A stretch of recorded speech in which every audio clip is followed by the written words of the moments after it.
रऊफ हसन पर इस्लामाबाद में कातिलाना हमला, अगली बारी अब मुराद सईद की है। हम्माद अजहर इस्लामाबाद पहुंच गए और अब वो पंजाब के मुख्तलिफ शहरों में जाएंगे। इमरान खान ने अपनी हतमी स्ट्रेटजी को फाइनलाइज कर लिया है।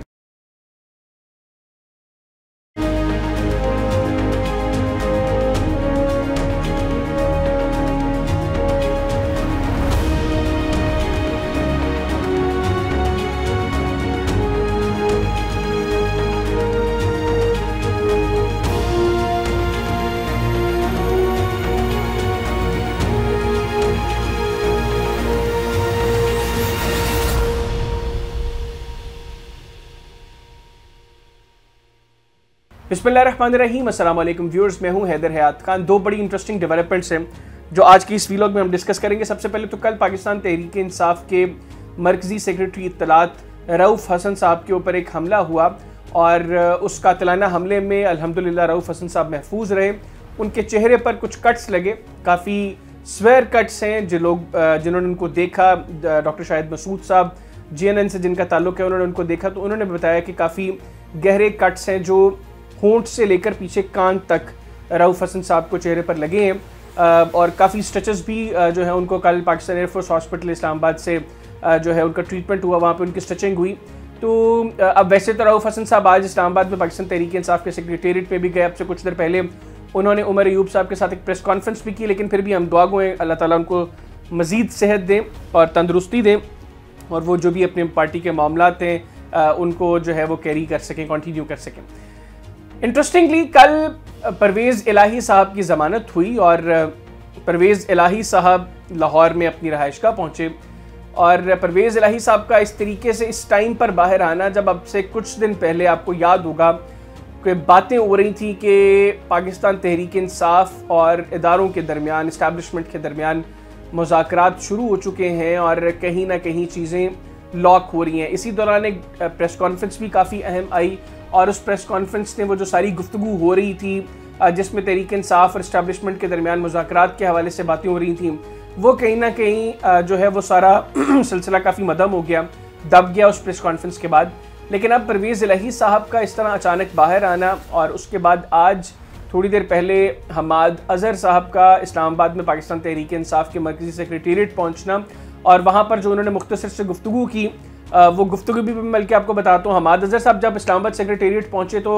वहाँ पर सहाफ़ी भी अचानक बड़े हैरान हुए। पाकिस्तान तहरीक इंसाफ के वर्कर्स वो जो है वो वहाँ पर मौजूद थे, वो काफ़ी हैरान हुए और हम्माद अजहर साहब की मौजूदगी में ही अक़वाम मुत्तहिदा के एक वफ़द ने भी पाकिस्तान तहरीक इंसाफ के मरकजी सेक्रेटेरिएट का दौरा किया और वहाँ पर उमर अयूब साहब और हम्माद अजहर साहब और रऊफ हसन साहब भी वहाँ पर मौजूद थे। बहरहाल हम्माद अजहर साहब ने कहा जी कि मुझे पैगाम मिला इमरान खान साहब का और इमरान खान साहब के पैगाम के बाद मैं अब मंजर आम पर आया हूँ और मेरे बाद अब पाकिस्तान तहरीक इंसाफ के जो दीगर रूपोश रहनुमा हैं वो भी सामने आएंगे। मुराद सईद साहब का भी जिक्र उन्होंने किया कि मुराद सईद साहब भी आने वाले चंद दिनों पर में मंजर आम पर आएंगे। अब इसके दो पहलू हैं। हम पहला पहलू डिस्कस करते हैं कि हम्माद अजहर साहब आए, उन्होंने कहा जी कि रऊफ हसन साहब पर होने वाले हमले के बाद वो यहाँ पर आए हैं और अब उन्होंने कहा जी कि मुझे इमरान खान साहब ने पैगाम भिजवाया, उनके पैगाम भेजे जाने पर मैं मंजर आम पर आया हूँ। मैं पेशावर से ज़मानत लेके उसके बाद मैं पंजाब में आऊँगा और मुख्तलिफ शहरों में जाऊँगा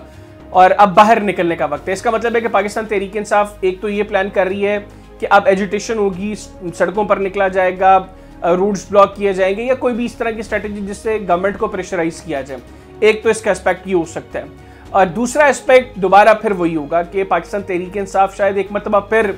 कोशिश करेगी या कोई हो सकता है कोई बड़ी उनको इस हवाले में कोई बड़ी डेवलपमेंट हुई हो जिसमें पाकिस्तान तहरीक इंसाफ और इस्टेब्लिशमेंट के दरमियान तो मुज़ाकरात के अंदर कोई ऐसी पेशरफ्त हुई हो। क्योंकि परवेज़ इलाही साहब का बाहर आना, आप टाइमिंग देखें इसकी, इमरान खान साहब को सुप्रीम कोर्ट ऑफ पाकिस्तान में जो है वो परमिशन मिलती है कि वो आके अपना मौक़िफ़ दें। फिर खैर वो स्ट्रीम तो नहीं हो पाता, वो लाइव स्ट्रीम नहीं होता, नैब का जो अमेंडमेंट वाला केस था, लेकिन इमरान खान साहब का वहाँ पर आना, उनकी तस्वीर लीक होना, बाद में वो 3 सेकंड की मुख्तसर सी वीडियो जो खान साहब की लीक हुई और उसके बाद अब केस है कि अगली हेयरिंग जो प्रॉबेबली, वैसे तो गैर मुअय्यना मुद्दत तक उसको मुलतवी किया गया, लेकिन कहा जा रहा है कि शायद अगले 2 से 3 हफ्ते के अंदर अंदर वो दोबारा हेयरिंग होगी और पॉसिबली उस हेयरिंग के अंदर इमरान खान साहब जब अपना मौक़िफ़ देंगे तो उसको हो सकता है कि लाइव ब्रॉडकास्ट भी किया जाए। अच्छा, ये सारा मामला जुडिशरी के एंड से होना, फिर इमरान खान साहब की बैक टू बैक मुख्तलिफ केसेस के अंदर जमानती होना। इमरान खान साहब, पाकिस्तान तहरीक इंसाफ के दीगर जो रहनुमा हैं, उनकी भी मुख्तलिफ केसेस के अंदर जमानतें हुई हैं। फिर एक मरतबा गवर्नमेंट का दोबारा जुडिशरी की तरफ अटैकिंग जो पोजीशन ले लेना, जजेस को उनके इमेज को मेलाइन करना, जजेस के रिमार्क्स के ऊपर इस तरीके से रिएक्ट करना,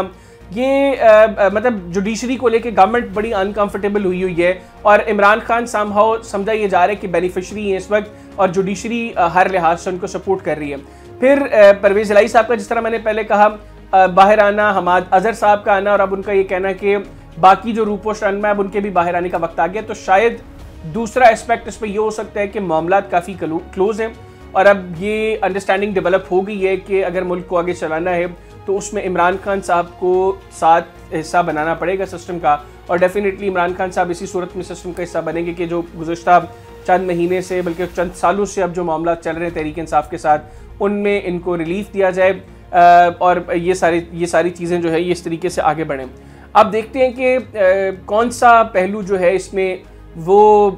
मुस्तकबिल करीब के अंदर ज़्यादा स्ट्रॉन्ग पोजीशन पे जाता है, यानी तहरीक इंसाफ किसी डील के तहत अब इस तरीके से अपनी एक्टिविटीज़ का आगाज़ कर रही है, या दूसरा कि अब तहरीक इंसाफ को बिल्कुल एक रेड सिग्नल मिल गया है और अब उस रेड सिग्नल के बाद तहरीक इंसाफ ने ये डिसाइड किया कि अब एजिटेशन होगी, स्ट्रीट पावर का मुजाहरा होगा, सड़कों पर निकला जाएगा, गवर्नमेंट को प्रेशराइज किया जाएगा, गवर्नमेंट को टफ टाइम दिया जाएगा ताकि गवर्नमेंट तहरीक इंसाफ को लेकर जो है वो थोड़े से कोई पॉजिटिव डेवलपमेंट्स की तरफ जाए। दूसरा, ये जो मेरे हाथ में एक डॉक्यूमेंट है, दी पंजाब डेफेमेशन बिल 2024, ये पंजाब में ये बिल पास हुआ है और जिस उजलत के अंदर इस कानून को पास किया गया है पंजाब असम्बली की जानिब से, पंजाब असम्बली में पाकिस्तान मुस्लिम लीग नवाज की हुकूमत की जानिब से, एक तो हमारे यहाँ पर हुक्मरानों की साइकी और सोच और अप्रोच इक़्तिदार में और होती है और अपोजिशन में और होती है। जिस वक्त मुस्लिम लीग नवाज 2013 से 18 में इक़्तिदार में थी, उस दौरान इन्होंने सहाफ़ियों की, जर्नलिस्ट्स की ज़बानबंदी के लिए ये पैका ऑर्डिनेंस लेकर आए। उसके बाद जब तहरीक इंसाफ के दौर में उसमें अमेंडमेंट्स हुई और उसमें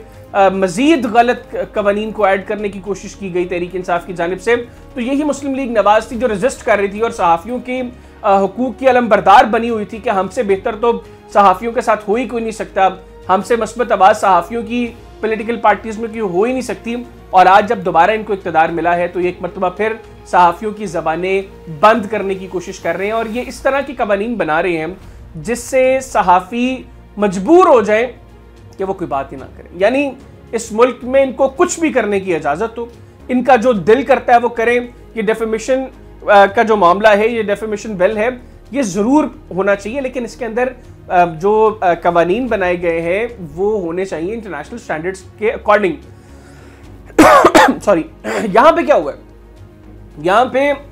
दुनिया में कानून इस तरह बनता है कि जब तक आप गिल्टी प्रूफ नहीं हो जाते तब तक आप इनोसेंट हैं। इस बिल के तहत आप जब तक इनोसेंट प्रूफ नहीं हो जाते तब तक आप गिल्टी हैं। यानी डे वन से आप पे कोई इल्ज़ाम लगा देता है कि आपने फलानी बात करके किसी की जो है वो इज्जत मजरूह की है,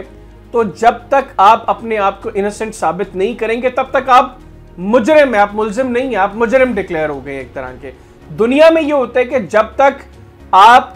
के खिलाफ चीज़ें साबित नहीं हो जाती, जब तक अब ये साबित नहीं हो जाता कि आपने इस जुर्म का इर्तिकाब किया है, तब तक आप मुल्जिम होते हैं और तब तक आप इनोसेंट होते हैं, तब तक आपको मुजरिम नहीं कहा जा सकता क्योंकि आप पे जुर्म साबित नहीं हुआ। यहाँ पर उल्टा मामला है। गवर्नमेंट ऑफ पंजाब इसके निराले ही काम है और यहाँ पे जो लोग बैठे हुए इक़्तिदार में माशाल्लाह से काफ़ी इंटेलिजेंट लोग हैं, इन्होंने कहा नहीं ऐसा नहीं होना चाहिए।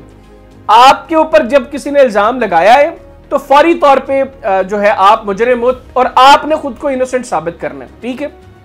अच्छा, दूसरा आप कैसे साबित करना है, आपने अपील करनी है तो उसके लिए भी आपने उनसे इजाज़त देनी है कि बराए मेहरबानी मेरे पे इल्ज़ाम लगाए, मुझे अपनी सफाई में कुछ कहने का मौका दिया जाए, उसके लिए भी आपने अपील करनी है। और अगर आपको इजाज़त मिलेगी फिर आपने अपनी सफाई में कुछ कहना है। अगर आपको इजाज़त नहीं मिलती तो बगैर आपको सुने आपको जो है वो सज़ा सुना दी जाएगी और आपके ऊपर जो है वो लग जाएगा, एक निशान लग जाएगा कि जी आप झूठे हैं। मैं ये नहीं कहता कि सहाफ़ी या सोशल मीडिया के ऊपर जिस तरह दूसरों की पगड़ियाँ उछाली जाती हैं ये होना चाहिए, गलत चीज़ है। इसके ऊपर जरूर कानून साजी होनी चाहिए। जो लोग सोशल मीडिया पर बैठकर चंद डॉलर्स की खातिर किसी की भी जात पर कीचड़ उछाल देते हैं, उनको जरूर कटहरे में लाना चाहिए। लेकिन तरीकाकार ये नहीं है। आप इस तरीके से सहाफियों की जबानबंदी कर रहे हैं, आप उनकी आवाजों को ताले लगा रहे हैं और आप एक्सपेक्ट ये कर रहे हैं कि उसके बाद जो है वो पॉजिटिव जर्नलिज्म सिर्फ करें और आपके खिलाफ कोई नेगेटिविटी ना हो, आपको क्रिटिसाइज ना किया जाए। इस तरह के कवानीन को रिकंसिडर करे गवर्नमेंट ऑफ पंजाब। वरना आज जो कानून गवर्नमेंट ऑफ पंजाब को ये लगता है कि उन्होंने खुद को जो है वो समहाउ प्रोटेक्ट करने के लिए बना दिया है, कल को इसी कानून की भेंट वो लोग चढ़ेंगे। और माजी में होता रहे, जब जब किसी भी हुकूमत ने कोई ऐसा कानून बनाया है जो आम कवानीन से हटकर होता है, उस वक्त तो शायद उनको थोड़ा सा रिलीफ मिलता है, लेकिन जैसे ही वो लोग ऑपोजिशन में जाते हैं उसी की भीड़ चढ़ते हैं। और अगर पंजाब हुकूमत मुस्लिम लीग नवाज इसको रिवर्स नहीं करती, इसको रिकंसिडर नहीं करती, तो मैं आपको ये लिख के देता हूं कि जिस वक्त ये लोग ऑपोजिशन में होंगे समहाउ इसकी भीड़ ये लोग भी चढ़ेंगे। बहरहाल देखते हैं कि मुस्लिम लीग नवाज इसको रिकंसिडर करती है या फिर ढिठाई उनकी जो है वो इसी तरह जारी रहती है और वो इसको इसी तरीके से लागू करने के ऊपर बज़द रहते हैं। इजाज़त दीजिए, अल्लाह हाफ़िज़। पाकिस्तान जिंदाबाद।